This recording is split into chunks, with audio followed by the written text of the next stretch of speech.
Supreme court ने आज मरियम नवाज ने जो वीडियो पेश की थी उसकी तीनों दरखास्तें मुस्तरद कर दी हैं, तो क्या कहते हैं आप इसके बारे में? सर, जब सुप्रीम कोर्ट ने जज अरशद साहब ने जब उनके ऊपर जनाब अली किए हैं तो ज़ाहिर इन्होंने सबूत दिए हैं, तो ये सबूत जो हैं इनके जो है ना, ये किसी तरह के सबूत जो है ना वो कारआमद नहीं है। जब इनके सबूत दिए हैं तो फिर भी उसके ऊपर अमल नहीं हो रहा है। कौन से सबूत? ये अपनी जो है ना हुकूमत जो है ना, अपनी हुकूमत में जो कुछ करते रहे हैं, करप्शन करते रहे हैं, ठीक है। अब ये छुपाने के लिए कभी जज अरशद के ऊपर इल्ज़ाम लगा रहे हैं, कभी ये किसी के ऊपर इल्ज़ाम लगा रहे हैं। जब एक चोरी की है तो ये क्यों नहीं मान रहे हैं, ठीक है। जब एक चोर चोरी नहीं की है तो ये जेलों में क्यों है? भी जेलों में सबूत दें अदालतों को और ये बाहर सरखरू होकर बाहर निकलें। जब इन्होंने पैसा लिया है तो ये हुकूमत को दें ना। यह हमारे खून पसीने की कमाई है, हमारी आवाम की कमाई है। इन लोगों ने बाहर जब भेजी है, पैसे भेजे हैं, तो ये क्यों नहीं बंद मुल्क में लेके आ रहे हैं? ये इमरान खान कोई पागल तो नहीं है कि जो इनके पीछे जनाब अली पड़ा हुआ है। ये हम लोगों का पैसा है, ये टैक्स का पैसा है, करप्शन का पैसा है, ये अवाम को देना चाहिए। ये अवाम का हमारा खून पसीने की कमाई है। ये इनके कोई विरासत में पैसा इनको नहीं मिला। ये जो है ये हम लोगों का जो है ना पैसा है, अवाम का पैसा है, ये इनको देना चाहिए। एक एक रुपये का हिसाब देना चाहिए। सर, वो मसला ये है कि झूठी दरख्वास्तें जो होती हैं वो मुस्तरद ही होती हैं ना। झूठी दरख्वास्तों का कोई हल तो नहीं है। सच्चे सबूत हों तो हाई कोर्ट भी फैसला दे, सुप्रीम कोर्ट भी फैसला दे। तो लिहाजा ये है कि ये सब झूठ था। तो क्या ये जजेस को बदनाम करने के लिए किया गया था? बिल्कुल, जजेस को बदनाम करने के लिए, हुकूमत को बदनाम करने के लिए किया गया है। हुकूमत सही जा रही है, अच्छी जा रही है और अच्छे काम कर रही है। ये कश्मीर के मसले में आप देख लें कि उन्होंने क्या अपना दिखाया हुकूमत ने। आज कश्मीर मोदी भी मसले में पड़ा हुआ है। तो ये है कि इंशाअल्लाह ये इमरान खान इनको कश्मीरी भारत को भी सबक सिखाएगा और सीधे रास्ते पे लाएगा इंशाअल्लाह। भाई बात है वे, जो सच्ची बात है ना वो होनी चाहिए। 2 नंबर वीडियो वे तो उनको सज़ा मिलनी चाहिए। 1 नंबर वीडियो वे तो उनके पास कोई जुर्म नहीं लाना चाहिए।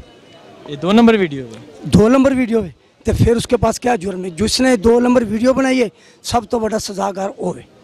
जिसने 2 नंबर पेश की थी वो बड़ा जुर्मदार है। अच्छा, तो क्या ये सिर्फ जजेस को बदनाम करने के लिए किया गया है? मेरा मतलब है 2 नंबर वीडियो थे तो फिर बदनामी की बात है ना।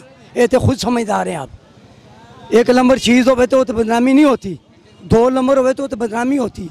किसी चीज़ की भी 2 नंबर हो। बस वो गवर्नमेंट की पॉलिसी है जी, जो गवर्नमेंट चाहेगी सब वही होगा। जनरल साहब भी इनके पीछे हैं, तो पीटीआई की गवर्नमेंट है, जिस तरह वो चाहेंगे। जजेस भी इनके हैं, सारा कुछ इनका है।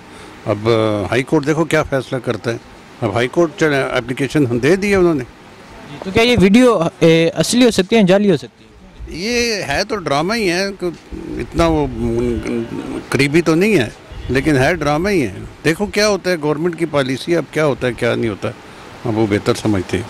ये जो इन्होंने जज साहब को आगे पेश किया है उसमें ऐसे है कि मरीम नवाज से जब पूछा गया कि अभी ये इस वीडियो के बारे में आप क्या कहती हैं, तो वो कहने लगी जी जज साहब को ब्लैकमेल किया गया है और ब्लैकमेल इस तरह किया गया है कि भी हमारे ख़िलाफ़ नवाज शरीफ साहब के ख़िलाफ़ बयान दिया जाए, ठीक है ना जी। जबकि अरशद मलिक साहब का जो कहना है कि मुझे ऑलरेडी इन्होंने ब्लैकमेल किया था जाती उम्र में बुला के, और उसी प्रेशर में इन्होंने मुझसे ये दोबारा वीडियो बनवाई है और फिर इसको लीक किया है।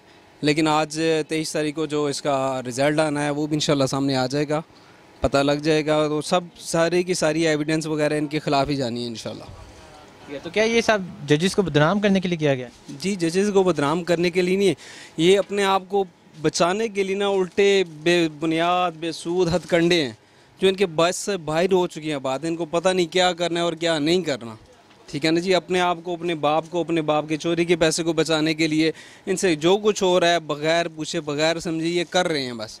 ना से बट सबसे हमारे इधर डोगरते के उन बेचारे को भी फंसा दिया इन्होंने, उनके ज़रिए वीडियो बनवाई। पहले वो फिर कभी 6 महीने बाद, साल महीने बाद पाकिस्तान में आ जाते थे। अभी उनके लिए भी परेशानी है कि वो कैसे जब भी पाकिस्तान में आएंगे तो उनके खिलाफ़ एक्शन लिया जाएगा। तो इन्होंने मरीम नवाज़ ने अपने बाप की, चाचा की सारी सियासत के ऊपर पानी फेर दिया है सिर्फ़ अपने इक़्तिदार की लिपट में कि भाई मैं कैसे वज़ीर आज़म बन जाऊँ।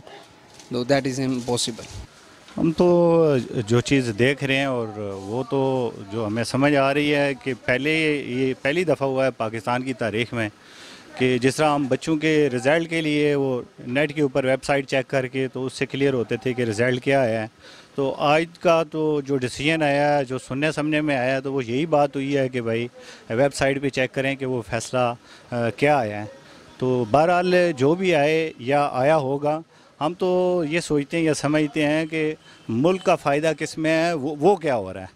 तो ये इन फ़ैसलों से और इन बातों से मैं जो मेरी सोच या समझ वो ये कहती है कि इन फ़ैसलों से हमारा मुल्क पीछे की तरफ जा रहा है, आगे नहीं जा रहा। ये सियासी जो इनके फ़ैसले हैं, हालात हमारे बैरूनी मुल्क के, वो इंडिया हमारे सर पे बैठा हुआ है और ये हालात और मसाइल हैं और इनके अंदरूनी खलफशार लीडरान के और बड़े अदारों के इस तरह के जो फ़ैसले हैं, वो बजाय हमें बहसीत कौम इकट्ठा करने के हमें तकसीम का बायस बन रहे हैं। तो बस दुआ गो ही हैं, जो फ़ैसला आया है फ़ैसला अच्छा भी हो सकता है, गलत भी हो सकता है, लेकिन वो फ़ैसला सामने आएगा कि क्या फ़ैसला हुआ है उसके ऊपर कोई बंदा बात कर सकता है।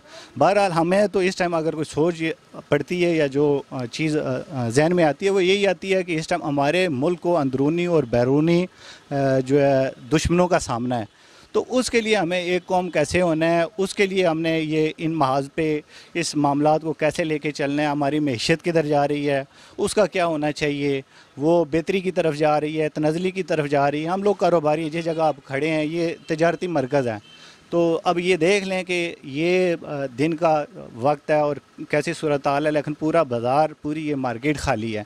तो लोगों के अंदर तो एक तो लड़ाई का हिजान बना हुआ है कि पता नहीं लड़ाई होने वाली है, इंडिया और पाकिस्तान का मसला कोई ऐसा मामलात होने वाले हैं, एक वो इशू है।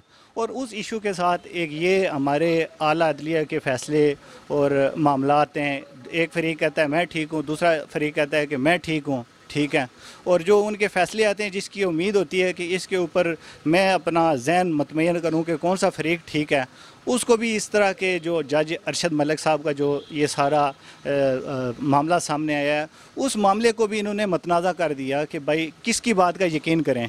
कि चोर कहता है कि मैंने चोरी नहीं की है, जो उसके ऊपर चोरी का वो इल्ज़ाम लगा रहा है वो कहता है इसने की है।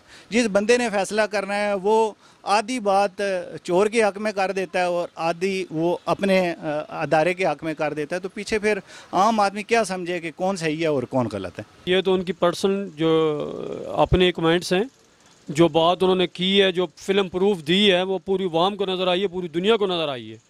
अब इस पे गवर्नमेंट या जजेस या आला ओहदेदार हैं, ये उनका काम बनता है कि नोटिस लें, इसमें कोई बुराई नहीं, वो फेयरफुल फिल्म प्रूफ में आई। सुप्रीम कोर्ट ने मुस्तरद कही हैं, उन्होंने कहा इसकी वीडियो ऑडियो अलग-अलग है, ठीक है, एफआई इसकी तहकीकात कर रही है। ठीक है, उनकी अपने मुताबिक सही कर रहे हैं, मगर जो फिल्म आई है वो ठीक आई है। ठीक है, फिल्म ठीक आई है, बिल्कुल ठीक आई है। अब सारी चीज़ें सामने आ गई तो उसमें गलत बयानी के लिए बात ही कोई नहीं। उसके मतलब में यही है कि मरियम ने जो गलत बयानी की है उसने उसका कोई सबूत नहीं दिया, नहीं तो वो ना होती वो इस तरह। अच्छा, तो क्या ये वीडियो जजेस को बदनाम करने के लिए या अपनी चोरी बचाने के लिए दी गई है? ये जज को बदनाम करने के लिए की गई है। जजेस को बदनाम करने के लिए किया गया? बिल्कुल, हकीकत नहीं है इस वीडियो में। ऐसी कोई हकीकत नहीं। तो फिर क्या होना चाहिए इनके साथ, क्या सजा? इंसाफ होना चाहिए मुल्क में यार। ये मुल्क का हाल तो देखो क्या कर दिया इन लोगों ने, इस मुल्क का हाल देखो क्या कर दिया यार। बंदा रोटी से तरस रहा है, छोटे ताजर से लेके बड़े ताजर तक।